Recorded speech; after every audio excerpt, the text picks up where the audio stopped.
2024 के लिए खुद को स्थापित करने में जुटे हुए हैं। अब राहुल गांधी को ले लीजिए, वो भारत जोड़ो यात्रा कर रहे हैं। नीतीश कुमार विपक्षी खेमों को साथ मिला रहे हैं। लेकिन एक शख्स है जो कि खूब यात्राएं तो कर रहा है, लेकिन वो ये यात्राएं कर क्यों रहा है ये शायद किसी को नहीं मालूम। जी हाँ, मैं बात कर रही हूँ राजनीतिक रणनीतिकार प्रशांत किशोर की। बिहार की राजनीति में अपने आप को स्थापित करने के लिए प्रशांत किशोर ने 2 अक्टूबर से जन सुराज नाम से एक पदयात्रा शुरू की है।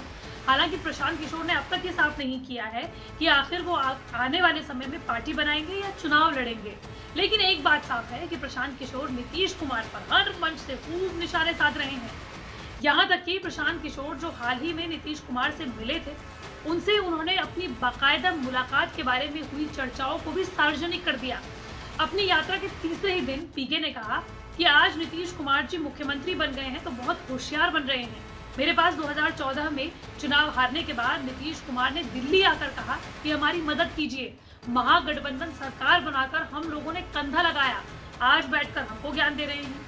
अभी 10-15 दिन पहले भी आप लोगों ने देखा होगा, मीडिया के माध्यम से अपने घर बुलाकर बोले कि हमारे साथ काम कीजिए।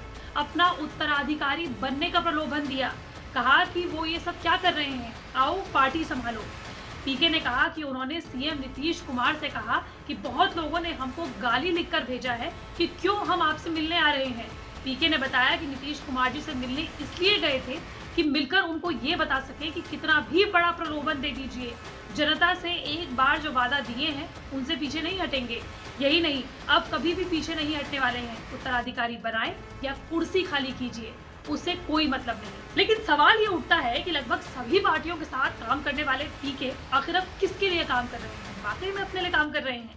प्रशांत किशोर खुद ये दावा करते हैं कि जब से वो रणनीति बना रहे हैं, 10 सालों में 11 चुनाव लड़वाए गए हैं, इनमें से 10 में उन्होंने जीत हासिल की है।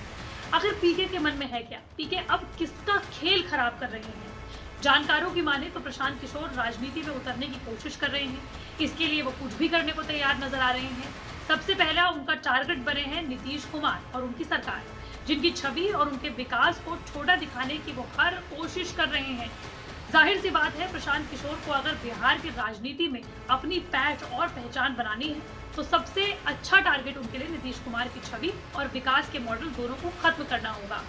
कभी नीतीश कुमार को अपना अभिभावक बताने वाले प्रशांत किशोर अब उनकी खूब ऐसी की तैसी कर रहे हैं। फिलहाल जेडीयू सभी महागठबंधन के साथ है, जिसमें आरजेडी भी शामिल है। प्रशांत किशोर ये बार बार कह रहे हैं कि पिछले 30 सालों का हिसाब वो मांग रहे हैं। कहते हैं कि 30 सालों में बिहार में कोई काम नहीं हुआ। आपको बता दें कि इसमें 15 साल आरजेडी के हैं और 15 साल जेडीयू के हैं। हालांकि अब जेडीयू भी प्रशांत किशोर से सवाल पूछ रही है, उन पर आरोप लगा रही है। जेडीयू के राष्ट्रीय अध्यक्ष ललन सिंह ने भी उनसे कई सवाल किए हैं। वो पूछते हैं कि प्रशांत किशोर बिहार में 25 से 30 सालों में क्या काम हुआ है ये जानना चाहते हैं, तो वो बिहार में रहेंगे तब उन्हें पता चलेगा कि बिहार में आखिर काम क्या हुआ, बिहार में वो कितने दिन रहे हैं। यही नहीं, ललन सिंह ने आरोप लगाते हुए कहा कि प्रशांत किशोर वो भारतीय जनता पार्टी के एजेंडे पर बिहार में घूम रहे हैं। ललन सिंह ने सवाल ये भी उठाया कि हम लोग काफी दिनों से राजनीति में हैं, लेकिन अब तक हम लोगों ने फुल पेज एडवर्टीजमेंट नहीं दिया।